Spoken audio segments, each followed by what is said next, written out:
Imagine stepping outside tonight and looking up to see a colossal arc of ice and rock stretching from one horizon to the other, a shimmering band so bright it casts shadows on the ground beneath your feet.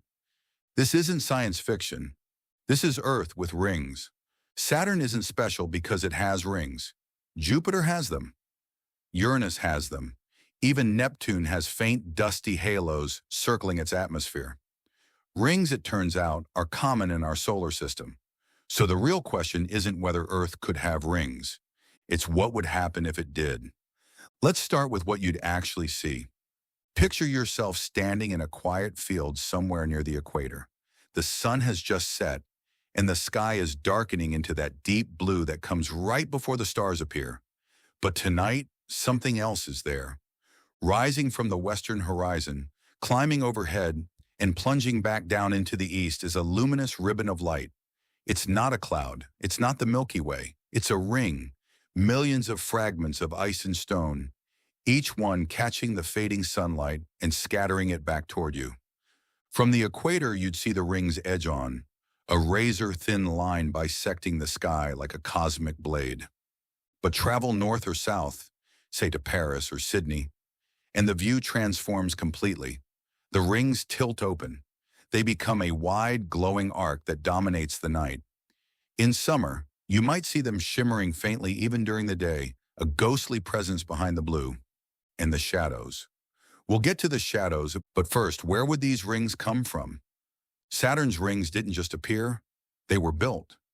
Most scientists believe they formed when a moon, comet, or asteroid wandered too close and was torn apart by Saturn's immense gravity. The debris spread out, flattened, and settled into the elegant bands we see today. For Earth to have rings, something similar would need to happen. Perhaps a small moon once orbited our planet, a sibling to the moon we know, and was shattered by a collision. Or maybe a rogue comet passed too close and was ripped to pieces by Earth's gravity. There's another possibility, one that's a little unsettling. The moon itself could have contributed. Billions of years ago, Earth and a Mars-sized object collided in one of the most violent events in our planet's history. That impact created a ring of molten debris around Earth, which eventually coalesced into the moon. But what if not all of it came together? What if some of that ancient material stayed scattered? A permanent reminder of the cataclysm that shaped our world. Now let's talk about something you might not expect. Darkness in the middle of the day. Earth's rings wouldn't just be beautiful, they'd block sunlight.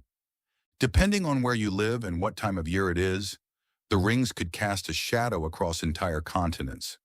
Near the equator, during certain seasons, the shadow would sweep over the land like a slow, silent eclipse that lasts not minutes, but weeks. Imagine a band of twilight stretching across Africa or South America. Temperatures drop, plants receive less light, animals grow confused, and every year, like clockwork, it happens again. The ancients would have built their entire civilizations around this. Ring shadow festivals, calendars based on when the darkness arrives and retreats, myths about gods who built the great arc in the sky to remind humanity of its smallness. And at night, the effect reverses. During a new moon, when our nights are usually darkest, the rings would glow. Sunlight reflecting off billions of icy particles would illuminate the ground below. Not as bright as a full moon, but enough to cast soft shadows, enough to see by. True darkness would become rare. Now here's where things get complicated. We've spent decades filling the space around Earth with satellites, GPS, weather monitoring, communications, the International Space Station, thousands of objects orbiting at carefully calculated altitudes. Rings would change everything. Earth's rings would occupy a vast region of space, potentially overlapping with the orbits we depend on. Launching a satellite through a ring system would be like driving through a hailstorm at 17,000 miles per hour. Even a particle the size of a grain of sand, moving at orbital velocities, carries the energy of a bullet. GPS might not work the way it does now. Global communications could require entirely different infrastructure. Space exploration would become far more dangerous, and the debris wouldn't stay put. Particles would slowly spiral inward, burning up in the atmosphere. Earth's skies would see more frequent meteor showers, Not the gentle streaks we watch from lawn chairs, but regular intense displays as ring material rain down. Beautiful, yes, but also a constant reminder that the sky is falling. Slowly, piece by piece. The long-term effects would reshape our planet. Climate first. Those ring shadows we talked about, they wouldn't just create temporary cool zones. Over thousands of years, reduced sunlight in certain latitudes could alter weather patterns, shift growing seasons, and change which regions of Earth are habitable. The equator might become cooler. Temperate zones might become more extreme. Ice ages could be triggered or prevented, depending on how the rings interact with Earth's axial tilt over millennia and stability. Rings aren't permanent. Saturn's rings are slowly disappearing, raining down onto the planet at a rate that will erase them entirely in perhaps 100 million years. Earth's rings would face the same fate, but faster. Our planet is closer to the sun. Solar radiation would erode the icy particles more quickly. Gravitational interactions with the moon would destabilize the ring structure. We might be looking at rings that last only tens of millions of years, a cosmic blink, which means if Earth had rings, we'd be living in a special time, a window when the rings exist at all. So could life survive? Absolutely. Life on Earth has endured asteroid impacts, supervolcanic eruptions, ice ages, and mass extinctions. A ring system would be a challenge, not a death sentence. Plants would adapt to the reduced sunlight and shadow zones. Animals would adjust their behaviors to the strange new rhythms of light and dark. Humans, well, humans would do what we always do. We'd build. We'd adapt. We'd write poetry about the rings and eventually complain that they ruin the view. Evolution might even accelerate in ring shadow regions, as species compete for resources in a world with less reliable sunlight. And here's a thought that might keep you up tonight. What if rings were necessary for life?